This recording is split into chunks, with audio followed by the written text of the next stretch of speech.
পরের মেয়ে অপয়া, অলক্ষী, অকর্মা, আর নিজের মেয়ে জান পরাণ কলিজা শোনা বাকি জান বাকি কত কিছু।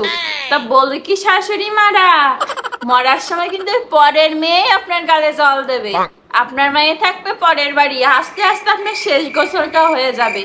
পরের মেয়ের আর ওইভাবে অবহেলা করেন না, নিজের মেয়ের মতো একটু ভালোবাসা দেখেন। পরের মেয়েও নিজের মায়ের থেকেও বেশি করবে। আপনার পরের বাড়ি যে মেয়ে দেওয়া আছে, এই মেয়ে আপনারা এসে দেখবে না, এই মেয়ের অসুস্থ সময় আপনার দেখাশোনা করবে না, আপনার খাওয়াবে না, আপনার ধোয়াবে না, গোসল করাবে না। সে পরের বাড়ির অপয়া অলক্ষ মেয়েটাই কিন্তু আপনার দেখাশোনা করবে শেষ বয়সে। শেষ বয়সে যখন হাঁটতে পারবেন না, উঠতে পারবেন না, তখন নিজের মায়ে এসে ওঠাবেও না। কত তো দেখলাম নিজের মায়ে এসে দুটো মুখে ভাতও দেবে না, যে ও গায়ে গন্ধ, ও যাবো না ও জায়গায়। হ্যাঁ, নিজের মা তো কি হয়েছে, নিজের বাবা তো কি হয়েছে, ফিরেও তাকাবে না আপনার দিকে। নিজে যে সন্তান জন্ম দিয়েছেন সেই। শাশুড়ি মা এখন থেকে একটু ভালো ব্যবহার করেন, এখন থেকে পুতের বউরা নিজের মেয়ের মতো একটু ভালোবাসেন।